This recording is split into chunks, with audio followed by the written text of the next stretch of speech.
And just jumping right into it, I have the Indiana Fever with the number 1 pick, selecting Caitlin Clark. Obviously, here, the leading scorer in the history of the sport is equivalent to the number 1 overall pick. It'll be interesting for sure. Really, really interesting actually to see how she translates, how her game translates, and just what kind of numbers she puts up for the Fever this season, and just what she's going to be able to do for them. Definitely really exciting.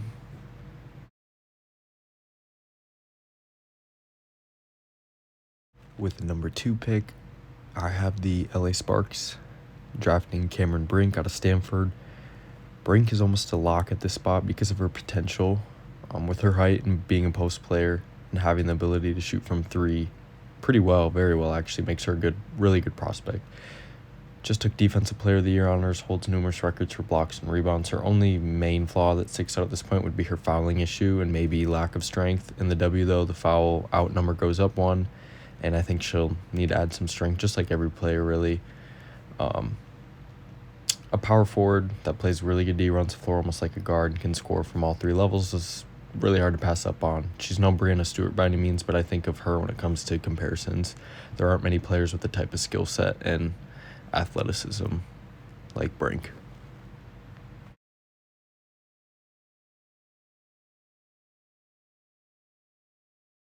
With the number 3 pick, I have Chicago Sky taking Rickea Jackson out of Tennessee. This is where things already get interesting and difficult. I could see the Sky going for Cardoso here, as they kind of lack a true big, but I could also see them settling with the post they have. They lost Alana Smith and Courtney Williams, who's their best scorer this offseason in Minnesota, so I believe taking Rickea Jackson, a versatile wing that can play multiple positions, that scored at a really high level, that has a ton of upside, would not be a bad choice in terms of replacing what they lost. She had a really good tournament in the 2 games and has had good games against South Carolina and the other good teams they played. She can handle the ball at her size, which is rare, and has a pro-ready size and athleticism, which she really can't teach. So, with the number 4 pick, I have the LA Sparks taking Camila Cardoso out of South Carolina. I wanted to be different instead of following suit with the other mock drafts, but LA doesn't have too much size in the roster. Like most teams, they have a lot more guards and posts. I also realized taking 2 posts with their 2 high picks is a choice, but again, the way the game is position-wise, I think teams are always in need of posts, which is why it makes sense for them to take her here. They have a lot of good guards. She's someone I could see struggling to make a roster spot. I just think it's hard for her to score against, or it will be hard for her to score against WNBA size bigs, as she doesn't have a shot outside the paint, similar to, think, Angel Reese. However, she's a rebounding machine and isn't just tall, she's really long. So I think developing a mid-range jumper is going to be key for her in terms of wanting to dominate or be a big that gets valuable time in the league. She'd also reunite with former teammate Zia Cook. With the number 5 pick, I have the Dallas Wings taking J.C. Sheldon out of Ohio State. From here on out, it's almost like drawing out of a hat. I have no idea what route these teams are going to go. This is more just to highlight the players and make an accurate mock draft. Dallas lacks a defensive guard and defense, really. Sheldon's been one of my personal players since her freshman year. I think she's got one of the pretty shots in the game and can be a huge steal. She lacks some strength, but that's kind of her only flaw. She's crazy fast, can score at all 3 levels, plays smart, great defender. I could see them taking Edwards here, but Sheldon really fits their system and has a solid outside shot and plays defense. So a trade's possible here too, but she fits their system and is fast, and Dallas is a fast team that goes up and down. So with the number 6 pick, I have the Washington Mystics selecting Lee Edwards. The Lynx fan in me wants to put another player like Reese here, so we could take Edwards, but Edwards would just be dumb to pass on. She didn't have a very great tournament for UConn, not bad by any means, but I won't say it was good for her. However, she's a very skilled post player and shown that she's pro-ready. She can run the floor, drive and finish at a high level, has a mid-range jumper that I believe can expand if she wants it to the 3-point line.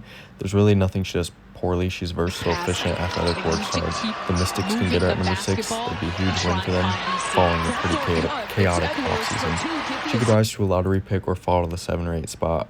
I think no matter the team's needs, though, if she's here, you just can't pass on her. With the number 7 pick, I have the Minnesota Lynx taking Angel Reese. Angel's one I could see being drafted higher, but also falling a lot. Her game's just very different, and I think potential-wise, it's definitely there, but also just kind of some question marks. I think that her inability to score really outside the paint at all is a red flag. She also just doesn't really jump and uses her strength to score into the rim, but that all changes in the pro game. I think she'll need to get quicker too, especially with how fast the pace changes in the WNBA. Players are taller and stronger. However, her motor and relentlessness are like none other. She plays and works as hard as anyone. You can't teach heart.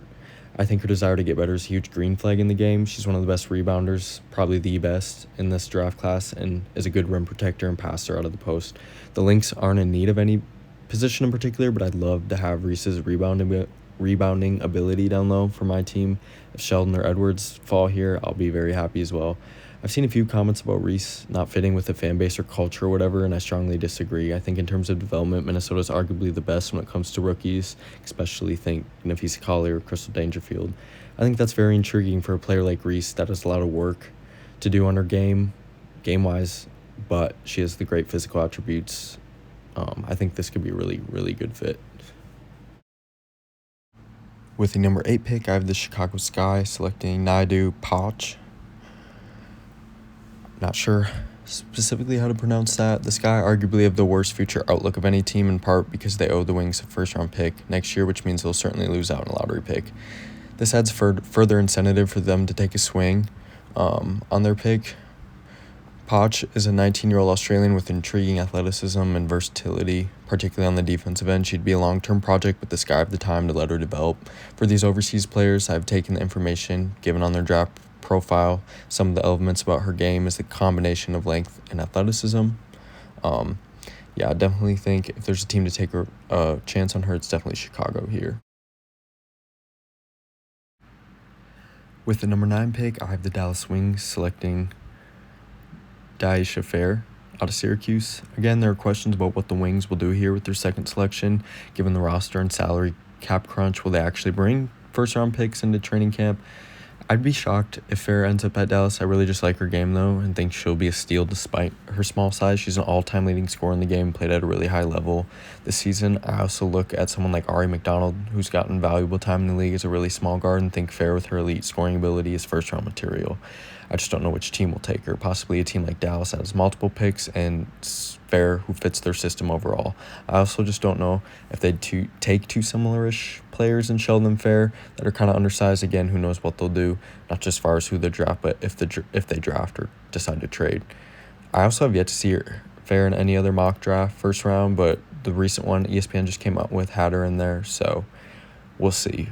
I think she's definitely first-round material, though.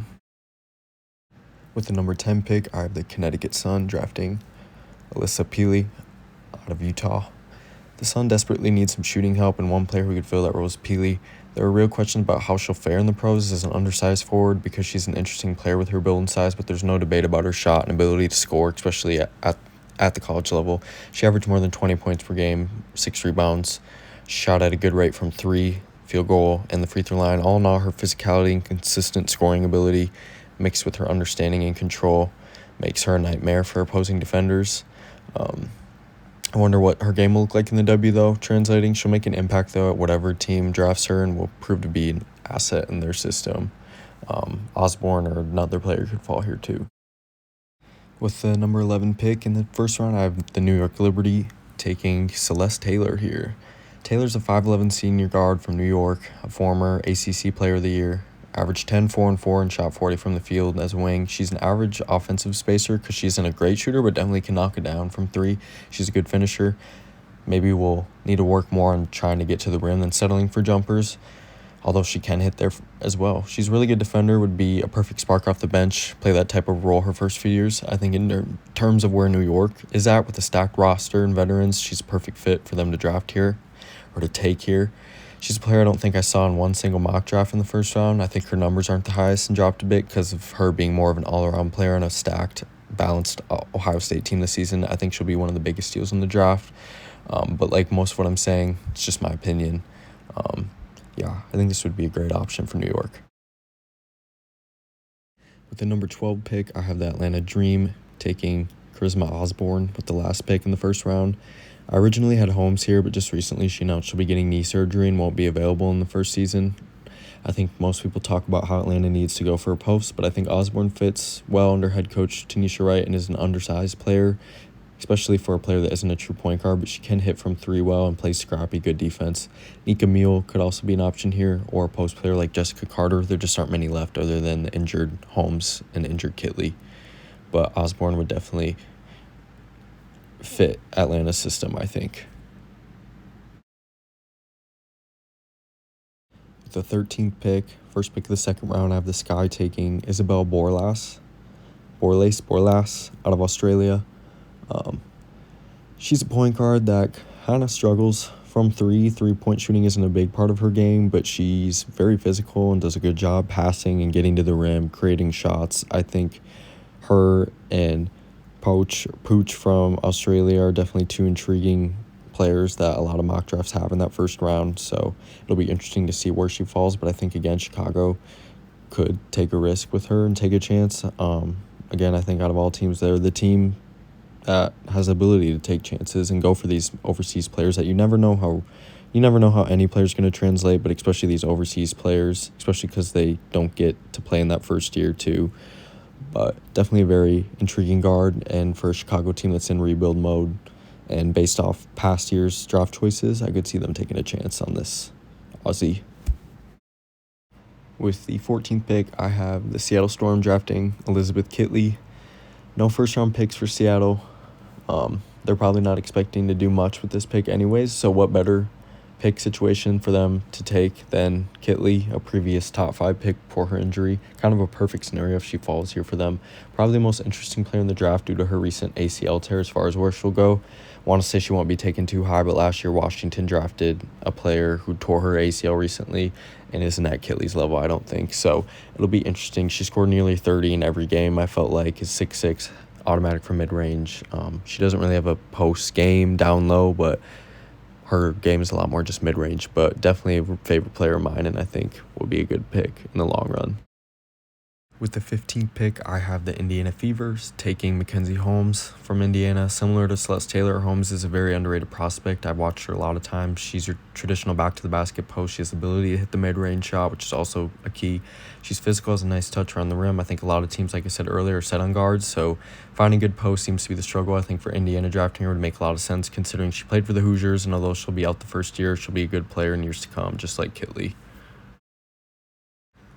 Mackenzie Forbes out of USC is a player I have my eye on. She's a pretty tall guard that can shoot well, hit the mid-range, plays good defense. I think she could be a steal too.